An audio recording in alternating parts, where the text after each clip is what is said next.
I'm Kara, and welcome to Soul Inspiring Business. I believe that all of us possess unique gifts and talents that allow us to serve the world and our own growth in the highest possible way. Our lives are an expression of our thoughts, beliefs, and actions. And here, we will explore businesses, thought leaders, and topics designed to inspire, helping propel your own growth so you can live your best and most purposeful life. Welcome to Soul Inspiring Business. Welcome back to the Soul Inspiring Business Podcast. Today, I am so thrilled to have you with us. Thank you, Katie, for being here. Yeah, I'm so excited, Kara. Thank you for having me. Yes, well, and we connected through your charity work, actually through Bo's effort and a foundation in memory of your late brother, Bo. And Yeah. I remember when we met and we went out to get a drink together, I was like, gosh, I feel like I'm with a soul sister right now, because it was just such really a deep connection that you don't always have with everybody. So I'm just really thrilled to be able to connect in this way and have our listeners get to meet you on a deeper level. So thanks again for being here. Thank you. And I felt the same way about our first date. Yes, our first date. Our first date. Yes. So today we're talking really about turning pain into beauty. And often the times, I'm a big believer in that life doesn't happen to us, it happens for us and happens to refine us. And so often it is some of the most interesting people that I meet are those that have gone through hard times and have, been able to get themselves out of that and create something from it. And so I'd love to just dive deeper into your story, because you are an author, you have an incredible podcast, which we'll talk about. And so you've done all of these, you're the founder of the Inner Glow Circle and helping women entrepreneurs really find their voice and find their way in the world. So you're doing all these really amazing things, but your story started with more trauma in your past. And I'd kind of like to go back there to kind of understand what were some of those things what was the pain that you had to go through in order to be where you are now? Yeah. Yeah. So I wrote a book, like you said, called At Least You Look Good, Learning to Glow Through What You Go Through. Oh my God, you have it too. I have it here. And in the very beginning of the book, I talk about my 5 rules of life, and I'm just going to say them if that's okay to kind of lay the foundation for our conversation. And yeah, to your point, I had a lot of tragic, traumatic things happen back to back. I was sick for 10 years. No one knew what was wrong with me. Eventually, I got diagnosed with chronic neurological Lyme disease. The doctor said that I had brain damage that may or may not be reversible. So I was going through that. I was bedridden at one point. And then in the middle of all that, my youngest brother, Bo, was really struggling with mental health and with drugs, with addiction. And, anyone who's been down that road knows that it can be a long road and very, very taxing to the whole family. So that was going on.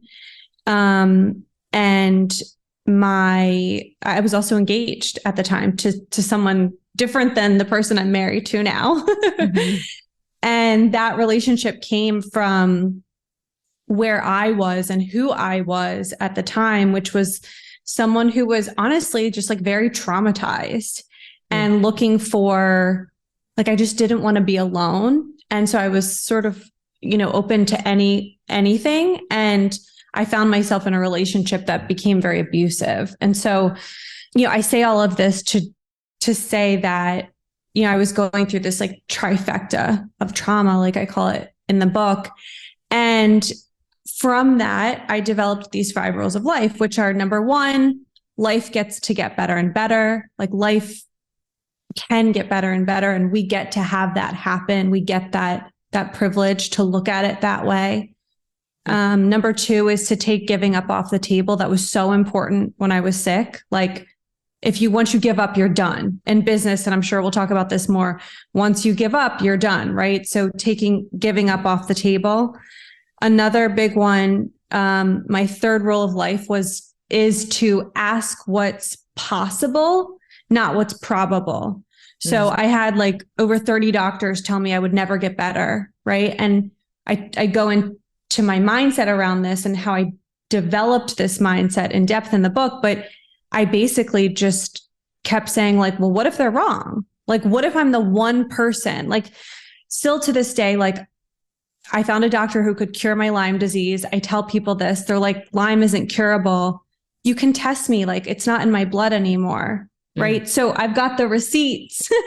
Right. But so many doctors say, and the general population's belief is that Lyme is not curable. And so for me, like, you know, and I'll get to more of the details of what happened with my brother and how I've worked through that over the years. But, you know, I just kept saying, like, I know what's probable, but what's possible? And that really opened up my brain, because my brain had to look to other scenarios besides what was in front of me. Yes. Number 4 is it's this or something better always. Meaning, you know, I think especially as women, and maybe, you know, the others out there too, but we have a vision of something and like we kind of grasp onto it and we can get sort of obsessed with it or clingy, or our energy gets funky. And for me, knowing that I will either have what I desire and what I think I want and what I envision, or I'll have something better. And maybe there is something better that God has for me, that life has for me, that the universe has for me. And, you know, we make a lot of plans and they don't always work out. And so reminding myself of that has been so important. And then the last one is that what's meant for me can't miss me. Meaning that the things that I feel drawn to in life, the things that I feel called to are mine. They might not have shown up yet in my present moment, right? But what's meant for me can't miss me. And this whole idea of missing out, or, you know, what if, or am I going to screw up my chances? There's like this delicate balance. And I know you want to talk about manifesting, so we'll talk about this, but this delicate balance between doing the work and then also trusting.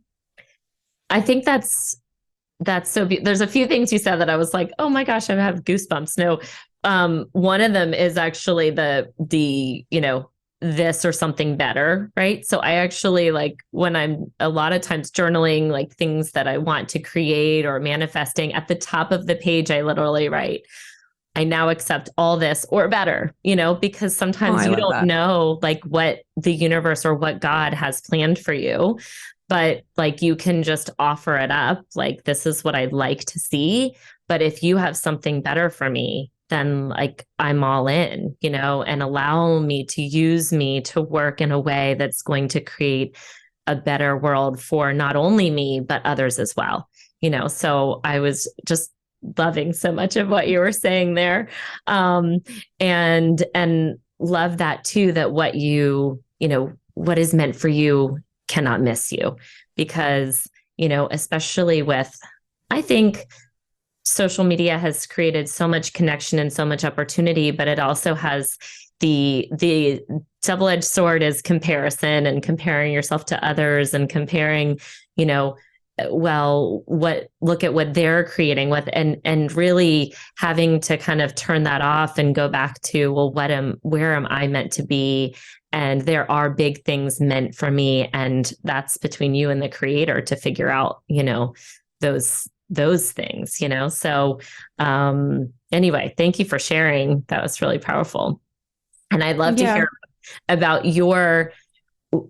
along those lines, because we talked a little bit about earlier before the show about manifesting, you know, how does that work for you? Because I think sometimes manifesting is a hot topic and it's kind of a buzzword. And some people, I think, get, it can also trigger people to think, oh, well, what does manifesting really mean? And what's the balance between what I want and what God wants and where I'm supposed to be? And so how does that play out for you? Like when you look at what you want to manifest into being? Yeah, I think, like I said, it's a delicate balance. And I think that if we desire something, we have to try, right? We have to lay the plans to get there. I mean, coaching by nature is about, like the number one tool we teach and we just kind of like hammer into our students is the project plan. We call it the GLOW plan. GLOW means greatest level of want. So it's what do you want most for yourself, for others, and for the world? And then creating a plan around that. And at different times in our lives, that plan is going to change, right? But what's consistent about the plan is that it has steps, it has milestones, it has, when we say like, okay, how do I ever create that? And the answer is like brick by brick, right? The milestones are the bricks. And usually what happens, I mean, I've been coaching for over a decade now, and I've worked with thousands of people. And like the biggest mistake that people make, and the number one reason they don't reach their goals, is because they don't have a plan.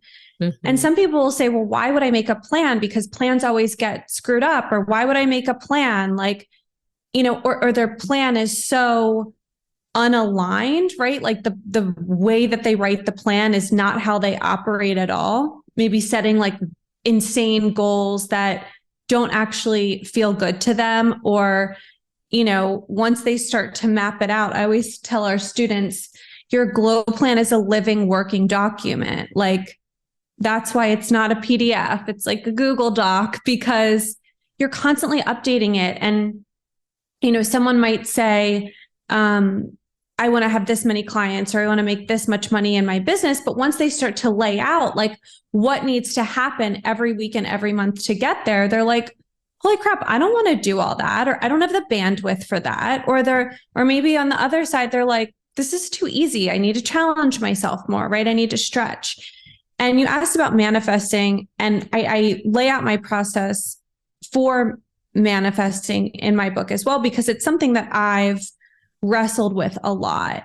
Because when I was going through all the things I was going through, which for me was like 2014 to like 2017 were like my toughest years. Mm-hmm. And 2014 was when I finally got diagnosed with Lyme. It was when my brother really started to go downhill. In 2015, my brother passed away. He passed away from an accidental overdose. And, we talk about that a lot through Beau's effort, which, like you said, is how we connected. And we do a lot for mental health around that. And I really feel like Beau is still living out his purpose, and it gives me purpose to be a vehicle for that. Mm-hmm. But that was 2015. By the end of 2015, 6 months after Beau died, my engagement ended really in a crazy way, which I won't spoil for everyone who wants to go read the book. But really like a crazy ending to that relationship.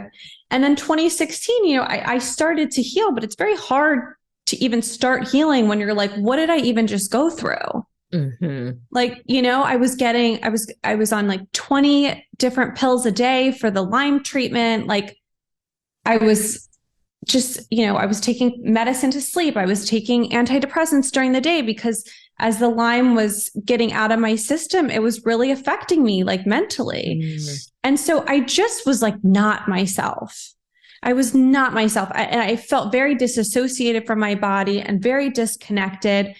But I did have my business and I still had my clients. And, I'm one of those people that can kind of still show up and perform even when there's a lot happening in my life, mm-hmm. which is great and also terrible, right. Because I was able to avoid a lot. And so by 2016 and then eventually 2017, I found the doctor who could cure my Lyme. I really, I went through this program to really do like some mental health healing, because I was really messed up from everything that I went through. But while I was going through this, I was also still very deeply immersed in the coaching world and in the spiritual world, and all of the talk about manifestation and get your energy in the right place.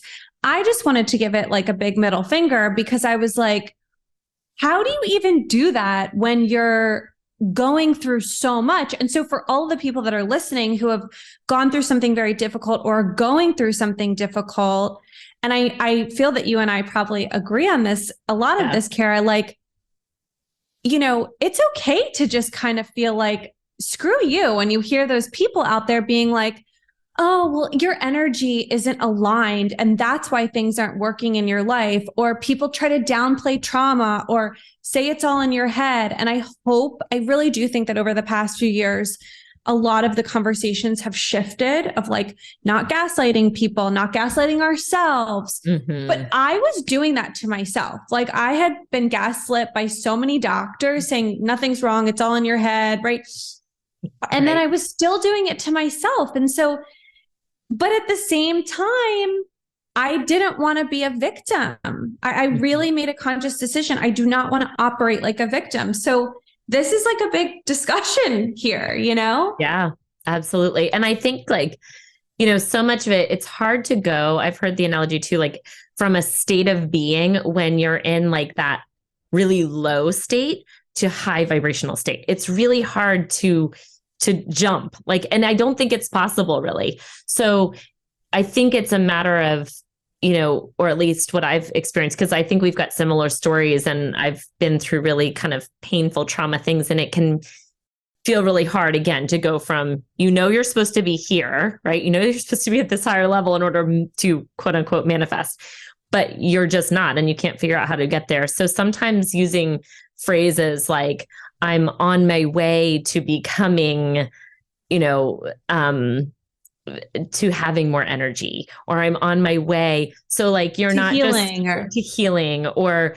I am getting better at being a better steward of money, or, you know, the different. So it's like you're not, because it feels inauthentic if you're talking about or using affirmations and you're saying something like, I am on top of the world, but you're not. Like your brain is going, no, you're not, you know? So right, it's like too far off. It's too far off. Right. So you have to kind of get yourself there. Anyway, sorry, I didn't mean to. Yeah, no. I mean, I think like it, and then you feel bad. Like you feel worse almost, because you're like, why can't I get there? Everyone else is getting there, or the people that I follow on the internet are getting there, and everyone's just like hashtag manifesting, and I can barely get out of bed, or right. And so if we want to give people like a step-by-step here, one of the things that I realized was missing for me and for so many of the people that I was, you know, reading their work or listening to or whatever, was like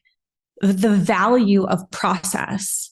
And, you know, people try to jump from vision, from like seeing something that they desire for themselves, to having it so quickly without doing the work in between. So I teach this manifestation process, and I do walk through it in my book, which is see, feel, be, do, have. See, feel, be, do, have. So like really quick, but you know, seeing is just seeing the thing that you desire, having a vision. Feeling is like feeling what it's going to feel like to have it. And we can go really in depth into each one of these. We won't right now, but being is starting to become the person who has the things that you want to have. Doing is doing the things that you need to do, you know, the actions associated with it. And then the end result is having the thing, right? But that's a very simple process. And like I said, people try to go from seeing to having, vision to reality really quickly. They collapse all the middle stuff. Maybe they have the doing category, but most of us don't consider the feeling aspect or the being aspect. And I'm like quite obsessed with like the being aspect, meaning who do I want to be and who do I need to be to have the things that I want to have? So I'll use an example, which is like, in order to continue, like I wanted to be in a healthy relationship after, you know, my broken engagement. I wanted to heal from the loss of my brother. I wanted to physically heal, right? But who did I need to be? I realized I needed to become emotionally resilient. Like that was the phrase that I landed on that like was really a gap for me. I'm a very sensitive being. A lot had happened, and I didn't want to be in denial. And, but I also needed to learn. I like remember being like, I need to like build this muscle of emotional resilience. That's what I landed on for myself. And that was like the missing piece. And so, once I was like, okay, well, what even is that? And what would it look like? And who are other people in the world that I see that are emotionally resilient, and what are they doing? And it started to become this thing for me. So, I guess I just really encourage people to look at like wherever you want to be, wherever you want to go in your life, whatever you're like, Katie 2.0 or whatever you want to call it, your next level self, or your millionaire self or your multimillionaire self, however you look at it, what's actually in the way in terms of being? Like, who do you need to be in order to start to even see what's in that world? Right. Yeah. No, that's so good. And I love that emotional resilience, because I think that's really the key to, and what I see in entrepreneurship and, business owners and those that are able to kind of also just take that to the next level. It's about like building that resilience muscle, so to speak, right? Because the key, again, I think to business growth and is that there's going to be things that come up that are hard or throw you off your game. And so how quickly are you going to stay in the messiness of it? And then how quickly can you get back on track? And the people that typically are succeeding at high levels have learned are extremely resilient. And, maybe they allow that whatever has come in to kind of knock them off their game, right? They allow themselves a few minutes, an hour to like whatever that is to live in that space or figure that out. And then they figure out how do I learn from this? How do I grow from this? How can I be resilient in bouncing back and turning this around? Yeah. I mean, I think of like athletes, right? Like my cousins in the NFL, and like the things that they do to their bodies are insane, right? Like they're not like, I don't know about you, but I'm like, okay, I'm going to go to my yoga class 3 times a week. Right. And or go on some walks with some girlfriends. Like, so, what some people do to their bodies, if we want to talk about like physical resilience, requires a level of attention and nutrients, and they have doctors around them all the time, and physical therapy. And the way an NFL athlete or whatever, any professional athlete works with their body is going to be totally different than how you and I work with our bodies. Right. And I started to realize like, well, with everything that I want to do in my life and everything I have done and the kinds of relationships that I want to have. And, I come from a family business. Like it's been a very rigorous experience.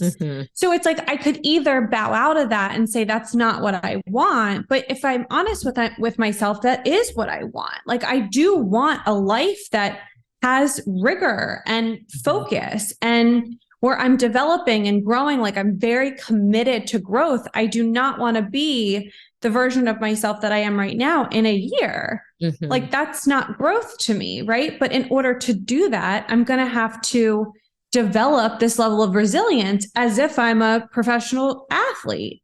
So I had to figure out what I needed, like what was my equivalent of physical therapy or bandaging or, medication or I don't know, whatever. But like, I think it's so important that we know ourselves and that we have the right tools, right? Like, and I feel like you're a really great person that from my, from what I see of you and what I know, like you know how to work with yourself and you kind of know the anecdote for when you need something.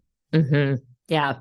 Well, and I think that comes with just having, awareness, right? Of like awareness of oneself, awareness of, like what it, and it comes from listening to you, reading your books, like from all this growth, right? And that you can take the pieces of what other people are saying, see what resonates with you, and then integrate that into, your own practice, so to speak, to elevate you into what's going to work for you.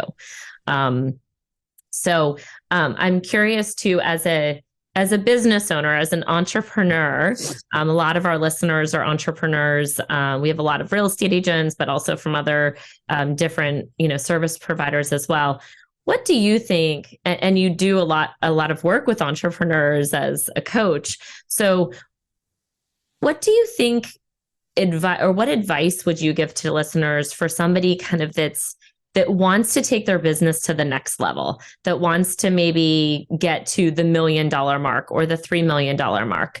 What do you feel like is, from your experience and working with entrepreneurs, what do you think needs to change or happen for them to kind of, if they've hit that plateau, to really kind of accelerate as we move into next year? Yeah. I mean, I'm going to go back to what I just said, which I think like the very first thing is that you have to look at that, right? Like that level of who you will be. So for example, like if I'm like, okay, well, I really want to be a millionaire next year. Like, I just want to be able to say that I want to be like millionaire version of Katie, right? I would take a piece of paper and I would map out like, what comes with that, right? How does she dress? How does she carry herself? What kind of car does she drive? Is she giving back more? does she have a bigger team working with her? Like, what does that level of self require? Right. Mm-hmm. And like, so for me, it's like the external thing is becoming a millionaire, but I believe in starting with the internal practice of figuring out, who, like what comes with that. Mm-hmm. And then working on the internal first, like actually first trying to show up as the millionaire version of who I am. We could use any example though, right? Like I could say, I really want to get married next year. And I'm like, okay, well, and I actually went through this, like, well, how would I be if I was married, if I already was married and I was already with the person that I felt was my soulmate and I wanted to be with and I wanted to build a family with, how would I be operating? Well, I certainly wouldn't be texting these like trash guys who are like doing nothing for me. Right. And so It becomes this sort of like purging process too. Like one of the things that so many people experience when they first hire a coach or when they go through coach training is like almost like this like mass exodus of like things in their life that don't work. Here's an easy example. Maybe you're doing really great in your business. Maybe your real estate business is killing it, but you like lost total grip of your health this year. Mm-hmm. Like, and in your mind, the story that exists is like, I can be a millionaire or I can make this much money or do however much in sales, but it's at the expense of blank, my family, my body, my weight, my health. Like I feel like crap. Well, if that's the realization you're having, then like the question is you have to say to yourself, okay, well, in my next level of being, she gets to have both. She gets to have the money and the success and the health and the well-being and the mental well-being. Like she gets to have both. What would it look like to have both? Right. And so maybe some of your support isn't just coming from your business. Maybe you need some more personal support, right? Maybe a coach or a therapist or a trainer or a massage therapist or whatever, but you have to give yourself the opportunity to have that conversation with yourself to say like, well, where do I want to go? And what's the gap in getting there? And then we start to close the gap. And then that's how we get there. Yeah. I love that. And I think this is the perfect time of year to really start thinking of those things. I think we start thinking of them naturally because it's like, what are we creating into next year? But I know sometimes you get caught in the busyness of things too. So do you have a practice, either a morning practice or like a retreat you do for yourself to kind of look at, okay, what do I want to create into next year? I'm curious what kind of your either morning routine or dreaming into next year routine looks like. Yeah. I go through phases with morning routines, like depending on what's going on in my life. I'm not a morning person. I'm very open about that. So yeah, I'm not like a 5 a.m. waker upper and like, let me use the first 2 hours of my day to like be with myself. I would just rather sleep. But you know, I've gotten pretty skilled at knowing when I need something. So you know, it's like the equivalent of like, I have a headache, let me take a Tylenol, or I have a headache, let me drink a ton of water, or right, like just knowing what you need and sometimes trying different things, right? Like I have a headache, I'm going to start with the water. The water's not helping. Let me get the Tylenol. So silly example, but you know, if I am feeling a certain way, which for me could feel like some of my go-to emotions are like overwhelm or feeling like lost, like confused, like feeling like I don't know what's next, or the visions, the things that I thought were going to be happening aren't happening. I'm somebody who like gets like really strong visions like a year premature. Like, so sometimes I like start to see something for myself and it's not happening yet. So I get very frustrated, but I've started to know that like again, like process, it takes time, you know, and we have to lay a lot of the planks of foundation before we have the thing, you know? Right. And like, for example, my husband and I have been trying to get pregnant, but like, I also know we're like not really ready, like just, you know, but right. I'm feeling like this has to happen. So I'm very aware of my own way of operating. And I also don't think it's that unique. I think so many of us are like, we want things, we work towards things, you know, we lay a lot of the foundation and then we're like, well, why didn't I reach the goal? And it's like, because there's more foundation to lay. Right. And the stronger your foundation is, the more secure your house will be, right? And what you're building on top of the foundation will be longer lasting. And ultimately, like I'm here to play a long-term game. And I think that life knows that about me. So sometimes when I try to rush things, life or God or, you know, however you want to look at it is like, no, Katie, like there's a little bit more that needs to happen here first. And that's okay with me, you know? So when I'm feeling those moments of panic and like the year can do it for me, my birthdays will do it for me, where I'm like, oh, it's a milestone. Mm-hmm. And something doesn't feel right. And I do a lot of evaluation. Like I go through this exercise where I look at the last 30 days, the last year, and then the last 3 years and the last 5 years, and look at like, what was I doing exactly 30 days ago? What was I doing exactly a year ago? What was I doing exactly 3 years ago? Mm-hmm. And I try to really inventory my own growth and my own progress, because it's so easy to lose track of. Yeah. But once I do that, it's like such a good reality check of like, you know, Katie, you're like doing really well. And if you take what's happened over the last 30 days and you imagine that same growth happening over the next 30 days, plus it's going to be a little exponential because you're better and you're smarter and you're faster, right? And then if I look at the last year and look at all the growth that's happened, and then I project a year out, then I'm like, okay, no, like we're good. Yeah. So that's one of the exercises that I love. That's good. Well, and it's also just like showing up every day, you know, like showing up and I think learning how to trust the process, which I know is a lot of what you've said too, like listen to your body, listen to your intuition too. Sometimes it may be telling you to just rest. And sometimes listening to that, you know, can put you in a coffee shop where you happen to have a conversation with somebody that like changes the trajectory of your life, or not even that monumental, but like you meet somebody that then puts you in touch with somebody else just because you listen to the intuition and the guidance that like, go get a coffee and like, just chill for a minute, you know? And so I think sometimes those are the moments that we just have to like learn how to have awareness that I think it's really tuning in and trusting your intuition and knowing when you need to really push and when it's okay to pull back a little bit. And there's a balance, that kind of unfolds in that can be really, and when you are, I think, asking for guidance from God and saying, listen, like, use me as a vehicle, those are when the synchronicity kind of unfolds in a really beautiful way, in a way that we could not have planned it better. Right. So it's trusting in that. I love that.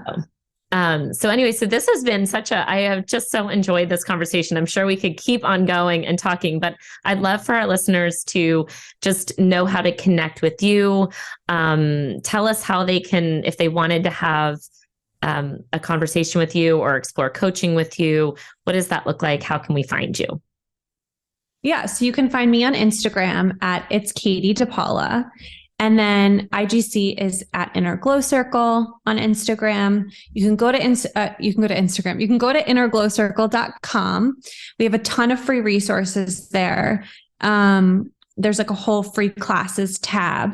And one of them that we have had quite a few real estate agents go through our coach training program, because at least what they say is like they do so much coaching with their clients that it's been really helpful for their business. So we have a really great free class that's called Become a Certified Coach. And you can get that at innerglowcircle.com/become a coach.